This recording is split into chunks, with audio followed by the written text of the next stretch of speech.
Hi everyone, I'm Lauren Robinson with the Ilion Free Public Library, and today I'm going to talk about some of Ilion's historic churches. This talk is part of a series featuring Ilion's most prominent churches, and today I'm focusing on the Episcopalians and their churches. If you've seen my other church videos, you'll know that the Baptists and Catholics in Ilion were trying to establish their own individual churches by the early 1800s. The Episcopalians were no different. At that time, the nearest Episcopalian church was in Herkimer. Transportation was limited, and today that's about an hour-long walk, one way. So attending church and traveling back and forth back then probably took a good chunk of the day. Making that commute shorter was probably on a lot of congregation members' minds, so having a closer church in Ilion made sense. Today, we have St. Augustine's Church located on 2nd Street, just up the hill from the library. They didn't start there, though. In 1859, the Episcopalian denomination appealed to the Bishop of Albany, and they were granted missionary assistance when Rector M. Hedges from the Christ Church of Herkimer was reassigned to start holding services in Ilion at the Morgan Street School and the Union House of Worship. The school was located where the Ilion Municipal Building stands on Morgan Street today, and the worship house was on the corner of Otsego and 2nd Streets, where the First Baptist Church is now. Services were held in both buildings until they were able to raise funds to start building their own church.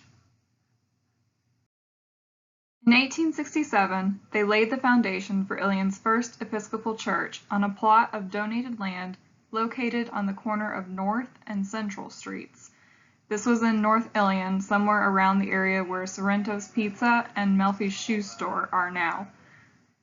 In 1869, the church officially opened, and they held their first service in the building in December that year. A meeting was also held to incorporate the church, and the name St. Augustine's was recommended. That's how the church got its name. The building is no longer there, but this photo taken around 1885 shows what it looked like. Here are some more photos of the church. Reverend E.R. Armstrong oversaw the church during the 1870s, and between 1874 and 1878, he supervised the construction of a rectory for the church. A new altar and organ were also added in 1907. Like most of the other churches in Ilion, their congregations grew, but the size of their church didn't. By 1912, the Episcopalians were no different and were outgrowing their building, so they made plans to build a bigger one. They considered 3 different locations around Ilion, but ultimately bought property on 2nd Street, where they are located today. The original plan was to build a bigger, Gothic-style church, but they changed their minds and went with a rural English church design instead. We don't know why. This is what the new church looks like. This is probably the building everyone is familiar with, that's still next to the Ilion Free Public Library today. Once it was built, they also bought a house that was located next door to the church and converted it into a rectory. The church was working on building a parish house during World War I and finished in 1919. Once construction was finished and it was time to transfer to the new church, the congregation held their last service in the old building on Christmas Eve in 1919, then moved the organ, furniture, and all the pews, so their first service in the new building would be on Christmas Day.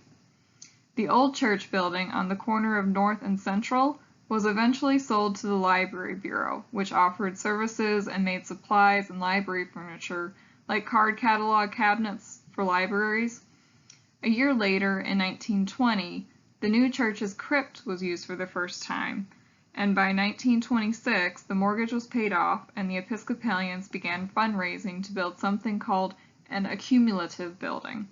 It was a facility that would better accommodate the church's group events, schooling, and recreational activities. The building process took a long time and was delayed for several years. We don't know when exactly it was finished, and we also don't have a lot of information about what was going on with the church in the 1930s. We do know that over 100 of its congregation members enlisted to serve during World War II. So it's possible there was less focus on construction projects for the church during that time, as global attentions were shifting towards the war.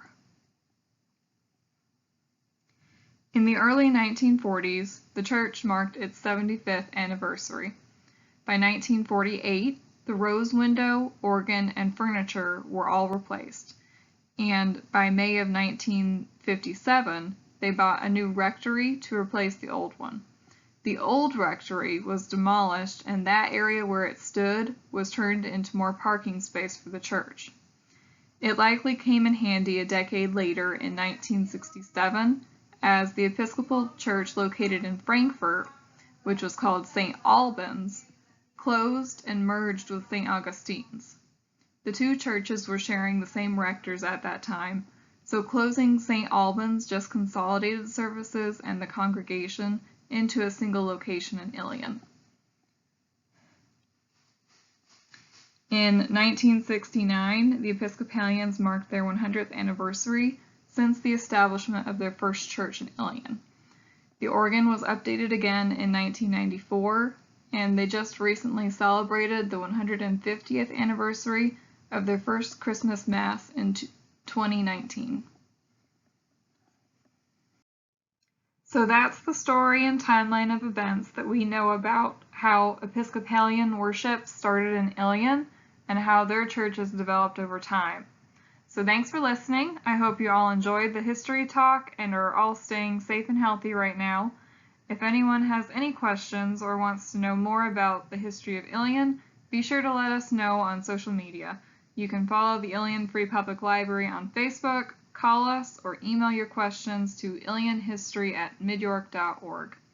Bye everyone!